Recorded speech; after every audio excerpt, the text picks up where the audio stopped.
नमस्कार, आप देख रहे हैं देवभूमि में हूं आपके साथ उन्नति भटनागर। बुलेटिन का आगाज चमोली से खबर के साथ, जहां चमोली जिले के देवार में 4 किशोरों की कैल नदी में डूबने से मौत हो गई है। चारों एक दिन पहले से लापता थे। शनिवार सुबह कुछ ग्रामीणों ने नदी में शव तैरते देखे हैं। तो देखिए, 4 युवकों की मौत हुई है डूबने की वजह से। एसडीआरएफ ने सभी शवों को बाहर निकाला है, तो पुलिस को सूचना दी गई है। पुलिस ने भी मौके पर पहुंचकर चारों शवों को नदी से निकाला है। बता दें, चारों किशोरों के शुक्रवार से ही लापता होने के कारण परिजन पूरी रात परेशान रहे। काफी खोजबीन के बाद भी परिजनों को किशोरों का कोई पता नहीं चला। और वहीं शनिवार सुबह 4 किशोरों के शव कैल नदी में मिलने की खबर से क्षेत्र में शोक की लहर दौड़ पड़ी है। तो देखिए, एसडीआरएफ ने शवों को बाहर निकाला है और डूबने की वजह से देखिए इनकी मौत हुई है 4 किशोरों की, जो कि पहले से ही लापता बताए जा रहे थे और परेशान थे उनके परिजन लगातार। और तहरीर भी दी गई थी, लेकिन कुछ पता नहीं लग पा रहा था। और उसके बाद देखिए, नदी में डूबने की वजह से युवकों की मौत हुई, ये खबर मिली। एसडीएफ ने फिलहाल मौके पर पहुंचकर सभी चारों शवों को बाहर निकाला। तो दुखद ये पूरा हादसा, जहां चमोली जिले के देवाल में बताया जा रहा है कि 4 किशोरों की कैल नदी में डूबने की वजह से मौत हो गई है। अपडेट लेते हैं, हमारे विशेष संवाददाता सुदीप जैन हमारे साथ जुड़ गए हैं। सुदीप, क्या जानकारी मिल रही है? देखिए, लापता थे और अब उसके बाद मौत की खबर मिली है, क्या कुछ अपडेट इस पूरे मामले पर? जी देखिए, चमोली जिले में बीते 24 घंटे बहुत भारी पड़े हैं। 12 लोगों की मौत कल वाहन दुर्घटना में हुई थी और कल ये भी चारों बच्चे शाम को ही घर से निकले हुए थे। ये नदी में नहाने और घूमने फिरने गए थे। जब कल देर शाम तक ये बच्चे नहीं लौटे तो ढूंढ खोज खबर शुरू हुई, पर कल पूरा अमला उस बड़ी घटना में व्यस्त था। हालांकि एसडीआरएफ और जो एसपी चमोली हैं प्रवीण डोभाल, उस घटना पर निगाह बनाए हुए थे और उनकी टीमें लगातार मूवमेंट में थीं। देवाल के निकट कैल नदी जो पड़ती है, वहां पर जब टीमें पहुंची तो ग्रामीणों ने सूचना दी कि कुछ लोग नदी में गए थे जो वापस नहीं आए। इसके बाद जब टीमों ने मौके पर पहुंचकर सर्च रेस्क्यू शुरू किया तो चारों डेड बॉडी मिल गई हैं एसडीआरएफ की टीमों को और चारों शव बरामद कर लिए गए हैं। जो परिजन हैं उनको इस बात की सूचना भी दे दी गई है। अब इनके शवों का पंचायतनामा और पोस्टमार्टम की कार्रवाई होगी, जो कि एक कानूनी प्रक्रिया है। तो इस प्रकार से 4 बच्चों के शव बरामद हो गए हैं। ये सभी देवाल और इच्छाड़ी क्षेत्र आसपास के ही रहने वाले हैं और ये सभी 16 से 18 वर्ष की उम्र के आयु के बीच के ही बालक हैं, जो कल शाम को नदी में नहाने गए थे। बिल्कुल, देखिए, बड़ा दुखद ये हादसा हुआ है। सुदीप, क्या कुछ फिलहाल जानकारी जुटा पाई है पुलिस? किस तरीके से जांच कर रही है इस पूरे मामले पर? जी देखिए, अभी तक की जो मेरी जानकारी है, जैसा एसपी चमोली प्रवीण सिंह डोभाल ने बताया है, ये चारों बच्चे कल शाम को घर से गए थे और इनके साथ अन्य कोई व्यक्ति नहीं था। तो 2 बच्चे डूब रहे थे, जिनको बचाने में 2 ये आगे गए और ये भी डूब गए। ये अभी तक जानकारी है और ग्रामीणों से इस बात की जानकारी पुलिस को मिली है।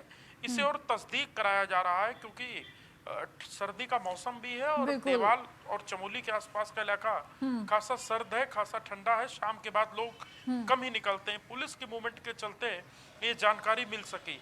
अब बिल्कुल, ठीक पंचायतनामा है। और देखिए, किस पोस्टमार्टम तरीके की से पुलिस आगे जांच करती है कि कहीं हादसा ही है कि नहीं, और इसको संबंध में आगे क्या जांच करते देखना होगा। आप बने रहिए सुदीप हमारे साथ। बढ़ते हैं आगे। उत्तरकाशी में सड़क हादसे में 4 लोगों की मौत हुई।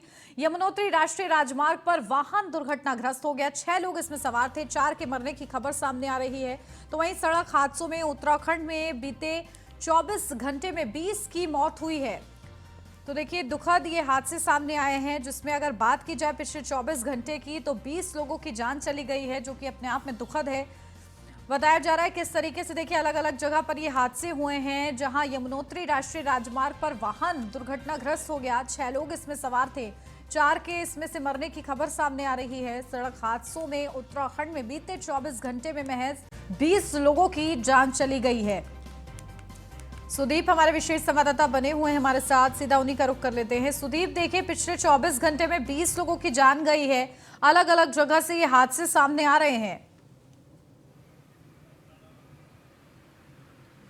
जी, ये दूसरी जो घटना है, जो थोड़ी देर पहले की खबर है। जी। उत्तरकाशी जिले में यमुनोत्री धाम से पहले एक बैंड पर एक होटल पड़ता है। वहां होटल के निकट जो बैंड है, वहां एक वाहन अचानक असंतुलित होकर खाई की ओर गिरा और जिसमें 6 लोग सवार थे। अभी सूत्रों के मुताबिक 4 लोगों की मौत की खबर है। हालांकि आधिकारिक पुष्टि का भी इंतजार है। और वाहन में कुल 6 लोग सवार थे। और महत्वपूर्ण बात यह है कि स्थानीय लोगों ने इस घटना को होते देखा और तत्काल स्थानीय पुलिस को भी इस बाबत इस घटना की जानकारी दी है। और पुलिस मौके पर पहुंच चुकी है और जो घायल व मृतक हैं उनको निकाला जा रहा है। और इनके बारे में जानकारी की जा रही है कि ये कहाँ के रहने वाले हैं और इसकी जानकारी इनके परिजनों और परिचितों को भी दी जा रही है। हादसे के कारण अभी तक नहीं समझ आए, स्पष्ट नहीं हो सके हैं और हादसे का कारण भी पुलिस पता लगा रही है। बिल्कुल ठीक है सुदीप, बने रहिए आप हमारे साथ, लौटती हूँ आपके पास।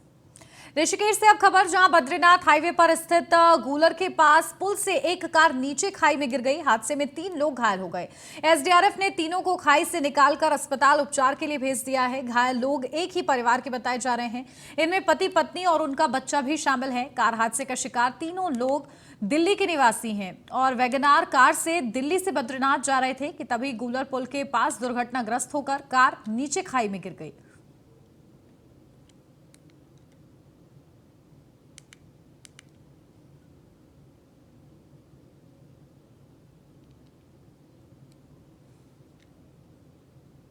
चमोली जिले जोशीमठ ब्लॉक के उर्गम पल्ला जखोला मोटर मार्ग पर शुक्रवार रात एक यात्रियों से भरा टाटा सुमो वाहन अनियंत्रित होकर गहरी खाई में जा गिरा। इस हादसे में 12 लोगों की मौत हो गई, जबकि 5 लोग गंभीर रूप से घायल हैं। वहीं एसडीआरएफ और पुलिस ने मौके पर रेस्क्यू अभियान चलाया। बताया जा रहा है कि वाहन में करीब 17 लोग सवार थे। सीएम पुष्कर सिंह धामी ने हादसे पर गहरा दुख जताया है और इसकी मजिस्ट्रियल जांच के आदेश दे दिए हैं। सीएम ने मृतकों के परिजनों को 2-2 लाख रुपए की सहायता राशि देने के निर्देश दिए हैं। साथ ही दुर्घटना में घायलों के फ्री उपचार की व्यवस्था सुनिश्चित करने को भी कहा गया है।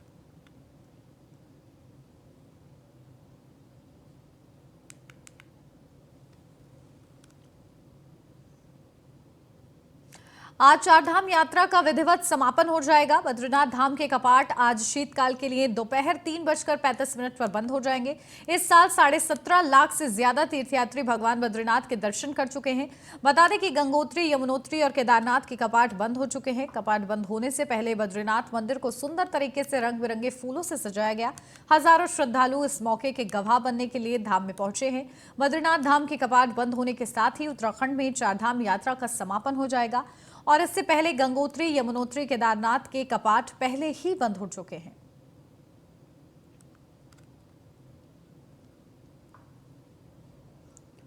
तो देखिए, उत्तराखंड के चमोली जिले में स्थित है बद्रीनाथ की ये रोचक बातें आपको बताते हैं। आदि शंकराचार्य ने की है धाम की स्थापना। तो वहीं अलकनंदा नदी के तट पर है ये और आज इसके कपाट बंद हो जाएंगे शीतकाल के लिए। तो वहीं भगवान विष्णु की यहाँ पर पूजा होती है और लोगों की आस्था जुड़ी हुई है। 2 पर्वतों नर और नारायण के बीच ये बसा हुआ है। तो वहीं पुजारी शंकराचार्य के यहाँ पर वंशज होते हैं। बद्रीनाथ के पुजारी कहलाते हैं रावल। तो वहीं इसी के साथ साथ ग्रीष्म काल में 6 महीने के लिए खुलता है ये और आज इसके कपाट बंद हो जाएंगे। शीतकाल में 6 माह बाद धाम बंद रहता है। पितरों का तर्पण और श्राद्ध होता है। तो वहीं शीतकाल में बद्री विशाल की पूजा जोशीमठ में होती है। कपाट खुलने की तारीख टिहरी राजा के दरबार में निकलती है। तो वहीं राजपुरोहित पंचांग में मुहूर्त के अनुसार तय करते हैं तारीख। 4 धामों में से एक प्राचीन धाम बद्रीनाथ धाम भी है। हमारे विशेष संवाददाता सुदीप जैन हमारे साथ बने हुए हैं, सीधा उन्हीं का रुख कर लेते हैं। सुदीप, क्या जानकारी देखिए, आज बद्रीनाथ धाम के भी कपाट शीतकाल के लिए बंद हो जाएंगे, क्या उसके लिए पूरी तैयारियां वहां पर हैं? जी बिल्कुल, देखिए आज बाबा बद्री विशाल के जो दर्शन है, आज से श्रद्धालुओं को बाबा बद्रीनाथ धाम के दर्शन बद्रीनाथ धाम में नहीं होंगे। क्योंकि 6 माह के लिए जो शीतकाल प्रवास होता है, जिसमें गंगोत्री, यमुनोत्री, केदारनाथ धाम के कपाट बंद हो चुके हैं। इसी प्रकार से आज 3:35 के करीब जो मुहूर्त का समय है, उस मुहूर्त के समय के अनुसार बाबा बद्री विशाल के कपाट बंद हो जाएंगे और 17.5 लाख से अधिक श्रद्धालुओं ने इस बार बाबा बद्री विशाल के दर्शन किए हैं। आज भी बहुत बड़ी संख्या में लोग कपाट बंद होने के समय पहुंचे हुए हैं बाबा बद्री विशाल के दर्शन करने, पूजा पाठ करने। और गेंदों से, फूलों से सजाया गया है। आर्मी का बैंड, जो पारंपरिक रूप में सदैव सेना का बैंड रहता है बाबा बद्री विशाल के धाम में, वो भी मौजूद है अपनी धुनों के साथ। जब ये कपाट को बंद किया जाएगा। जहां तक कपाट बंद होने की बात है, इसके बाद जोशी मठ में पूजा पाठ अर्चना होती है और ये वर्षों से चली आ रही एक परंपरा है जिसका निर्वहन होगा। और आज लोग मांग करेंगे, बाबा बद्री विशाल से अनुरोध करेंगे कि वो जल्दी अगले वर्ष दर्शन देने के लिए आएं। लोक कल्याण हो, मंगल काल हो और सबके लिए सुखदायी ये मौका हो, इसकी कामना हर व्यक्ति करता है। तो आज से ही उत्तराखंड में जो 4 धाम यात्रा है उसका विधिवत समापन हो जाएगा और सरकार अब विंटर वेकेशंस और विंटर जो फेस्टिव सीजन होते हैं उसके साथ ही शीतकालीन यात्रा के लिए जो 4 धाम यात्रा के अलावा जो मार्ग है उन पर भी फोकस करेगी, जैसा कि मुख्यमंत्री पुष्कर सिंह धामी और पर्यटन मंत्री सतपाल महाराज भी कह चुके हैं। तो आज का दिन बेहद महत्वपूर्ण है जब बाबा बद्री विशाल के कपाट बंद हो रहे हैं। बिल्कुल। और देखिए, जब डोली रवाना होती है तो सुदीप, बड़ी संख्या में श्रद्धालु हिस्सा लेते हैं, उसकी क्या तैयारी? जी देखिए, जैसा कि मैंने बताया, आर्मी का बैंड वहां पहुंच चुका है। स्थानीय जिला प्रशासन ने समस्त तैयारियां पूरी की हैं। बहुत बड़ी संख्या में स्थानीय लोग जो वहां के रहने वाले हैं और इसके साथ ही पर्यटक भी बहुत बड़ी संख्या में वहां पहुंचे हुए हैं, जो इस पल का दीदार करना चाहते हैं, देखना चाहते हैं। क्योंकि बीते 2 वर्षों से कोविड का लॉकडाउन भी एक वजह रही कि लोग दर्शन नहीं कर पा रहे थे। ठीक है, बहुत शुक्रिया सुदीप। बढ़ते आगे, चंपावत सर्किट हाउस में मुख्यमंत्री पुष्कर सिंह धामी ने प्रबुद्ध जनों और वरिष्ठ नागरिकों के साथ संवाद किया। मुख्यमंत्री ने कार्यक्रम में उपस्थित लोगों की समस्याओं को सुना और संबंधित अधिकारियों को उनके निस्तारण के लिए आवश्यक दिशा निर्देश भी दिए हैं।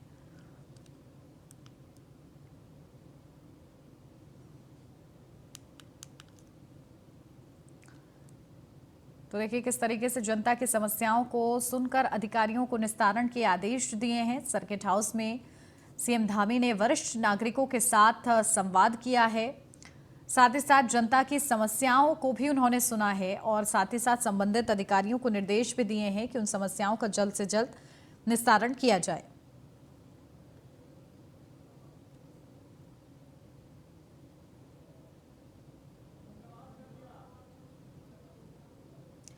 तो देखिए, सर्किट हाउस में सीएम ने वरिष्ठ नागरिकों के साथ संवाद किया, जनता की समस्याओं को सुनकर अधिकारियों को निस्तारण के आदेश भी दिए हैं।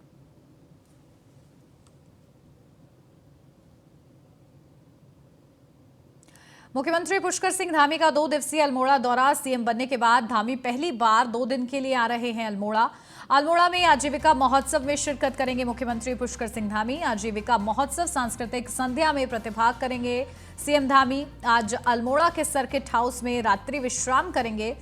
तो 20 नवंबर को सीएम जिला पुस्तकालय और एनसीसी कैडेट्स के कार्यक्रम में शामिल होंगे। मुख्यमंत्री पुष्कर सिंह धामी रविवार दोपहर बाद डोल आश्रम को रवाना होंगे। तो देखिए, मुख्यमंत्री बनने के बाद ये पहला दौरा है अल्मोड़ा का सीएम धामी का और बेहद ही ज्यादा खास दौरा। 2 दिवसीय 20 नवंबर को सीएम जिला पुस्तकालय और एनसीसी कैडेट्स के कार्यालय में भी शामिल होंगे। मुख्यमंत्री पुष्कर सिंह धामी रविवार दोपहर बाद ढोल आश्रम के लिए रवाना होंगे।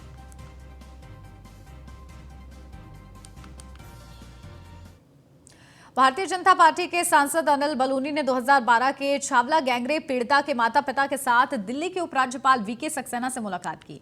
अनिल बलूनी ने उनसे मामले में पुनः विचार याचिका दायर करने का अनुरोध किया है, क्योंकि दिल्ली सरकार मामले में पक्षकार है, ताकि आरोपियों को कड़ी सजा दी जा सके। बता दें कि इस महीने की शुरुआत में सुप्रीम कोर्ट ने सामूहिक बलात्कार और हत्या के लिए मौत की सजा पाने वाले 3 लोगों को बरी कर दिया था। अदालत ने कहा था कि अभियोजन पक्ष आरोपियों के खिलाफ ठोस और स्पष्ट सबूतों देने में विफल रहा है। बलूनी उत्तराखंड से राज्यसभा सांसद हैं और पीड़ित भी इसी राज्य की रहने वाली थी। तो देखिए, पीड़ित परिवार के साथ उपराज्यपाल से मिले हैं बलूनी, जहां मामले में पुनर्विचार याचिका दायर करने की अपील की गई है। तो देखिए, हाल ही में छावला गैंगरेप मर्डर केस में पूरा मामला सामने आया था, जहां आरोपियों को बरी कर दिया गया था। लेकिन अब इस पूरे मामले पर दिल्ली के उपराज्यपाल से मिले हैं सांसद अनिल बलूनी और पीड़िता के माता पिता भी मिले हैं और इस दौरान गुहार लगाई गई है कि इसमें, क्योंकि दिल्ली सरकार भी पक्षकार है और इसी को लेकर पुनः विचार याचिका की मांग की जा रही है।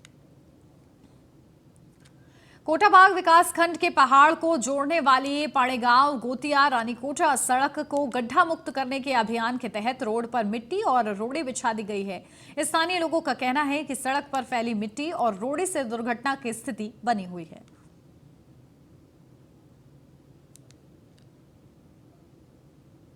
गड्ढा मुक्त जो मुहिम माननीय मुख्यमंत्री जी द्वारा चलाई गई है, उसके अंतर्गत पूरी सड़क में डामरीकरण के स्थान पर रोड़ी और मिट्टी का भरान, मिट्टी बिछाई जा रही है, जिसमें दुपहिया वाहनों से लेकर पूरे पहाड़ को जाने वाले सभी वाहनों में दुर्घटना की स्थिति बनी हुई है।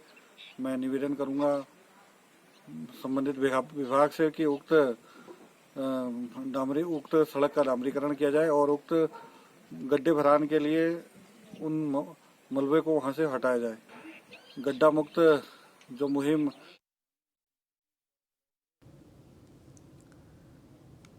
शिक्षक और छात्र के पवित्र रिश्ते को शर्मसार करने वाली घटना हरिद्वार से सामने आई है। यहां एक कलयुगी शिक्षक पर छात्रा के शोषण का आरोप लगा है।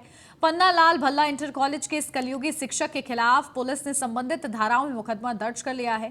बता दें कि इस पूरे मामले में कोतवाली हरिद्वार पुलिस ने मामले की जांच शुरू कर दी है। इससे पहले नगर आयुक्त एवं स्कूल प्रबंधक ने शिक्षक सुनील कुमार को 2.5 महीने की जांच के बाद निलंबित कर दिया था। सीओ मनोज कुमार ठाकुर ने बताया कि आरोपी शिक्षक के खिलाफ मुकदमा दर्ज कर जांच शुरू कर दी गई है।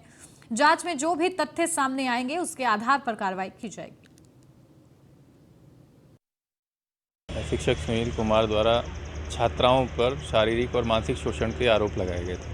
उस संबंध में धारा 354 खा और 509 आईपीसी के अंतर्गत मुकदमा पंजीकृत कर लिया गया है। साथ ही साथ इसमें इंटर कॉलेज में भी एक कमेटी का गठन किया गया है जो इसकी जांच कर रही है।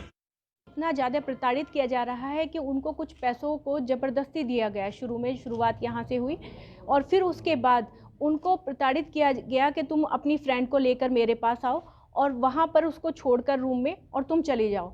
तो इस बीच में उनकी बहुत बहसा बहसी भी हुई, क्योंकि वो छात्रा ऐसा नहीं कर रही थी। तो उन्होंने उनको गलत मैसेज करने पहले से ही प्रारंभ किए हुए थे और रात होते ही वो मैसेज शुरू हो जाते थे, बहुत गंदे गंदे, जिनकी कि हमारे पास सब उसकी स्क्रीनशॉट हैं हमारे पास। तो एक अध्यापक के द्वारा इस तरह के जो कार्य किए जा रहे थे, ये बहुत ही अशोभनीय। उधम सिंह नगर एसओजी की टीम ने दिल्ली एयरपोर्ट से 50,000 रुपए के इनामी बदमाश जुगरात सिंह उर्फ जग्गा प्रधान को गिरफ्तार किया है। आरोपी के खिलाफ जिले में अलग अलग थानों में 10 से अधिक मुकदमे दर्ज हैं और वे दुबई भागने की फिराक में था। उधम सिंह नगर एसएसपी मंजुनाथ टीसी के मुताबिक जुगरात सिंह पर कोर्ट में बदमाशों को छुड़ाने, गदरपुर में फायर झोंकने, टेलर पर हमला करने और बाजपुर में वाहनों की लूट समेत कई आपराधिक मुकदमे दर्ज हैं। आरोपी पर पुलिस ने 50,000 रुपए का इनाम घोषित किया है। वहीं पुलिस ने आरोपी के खिलाफ लुकआउट नोटिस भी जारी किया हुआ था।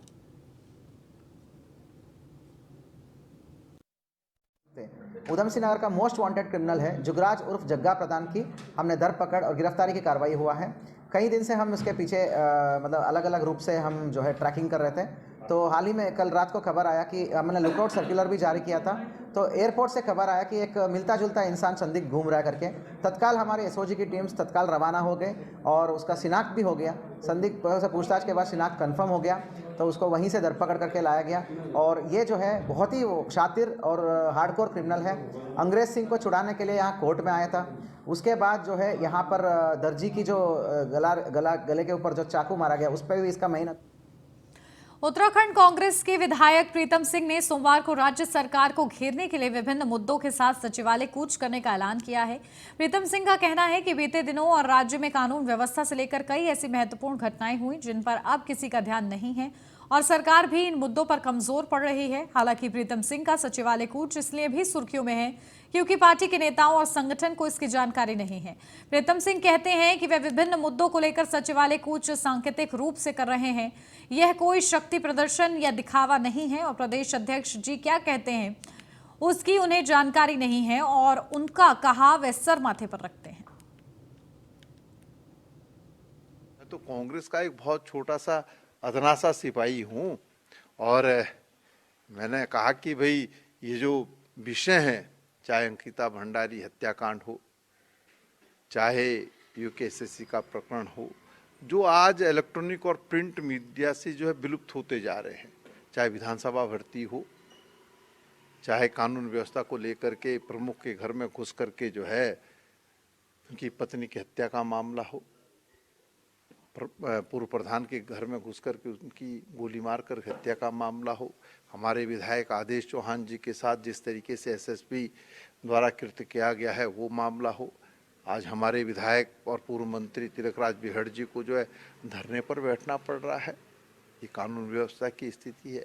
मंत्री की हत्या का षड्यंत्र रचा जाता है, सरकार और पुलिस और इंटेलिजेंस को खबर नहीं रहती है। तो ये मुद्दे हैं जिन मुद्दों को लेकर के जो है हम एक सांकेतिक, ये कोई शक्ति प्रदर्शन नहीं, हम एक सांकेतिक कूच कर रहे हैं, सरकार को जगाने का काम कर रहे हैं कि अगर इन मुद्दों पर सरकार काम नहीं करेगी, इसकी सीबीआई जांच नहीं करेगी, तो निश्चित रूप से विपक्ष उसका विरोध करेगा।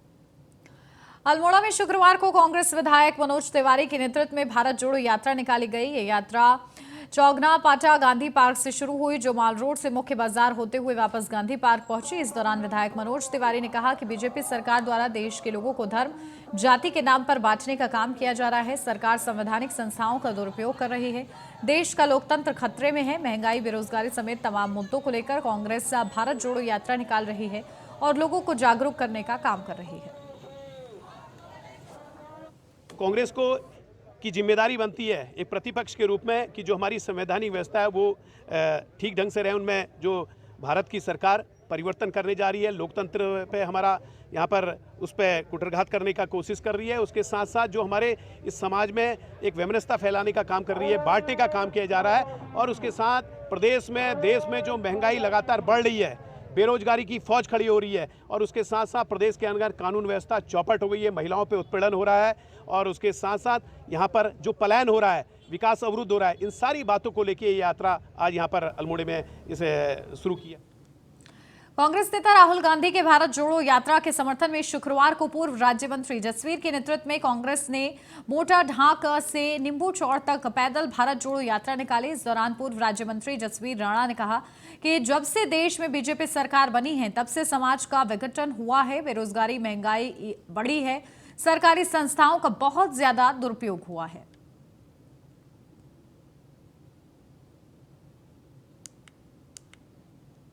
माननीय राहुल गांधी जी द्वारा पूरे भारत में पदयात्रा के माध्यम से इस कार्यक्रम को आयोजित किया और आज वो लगभग 1,500 से ऊपर किलोमीटर चले गए हैं और उनको तमाम नफरत पर, महंगाई पर, बेरोजगारी पर राजनीतिक पार्टियों के साथ साथ तमाम एक्टिविस्टों का जो समर्थन मिल रहा है वो आशातीत है और राहुल गांधी की इस यात्रा से निश्चित रूप से भारत में एक नए युग का अवतरण होगा।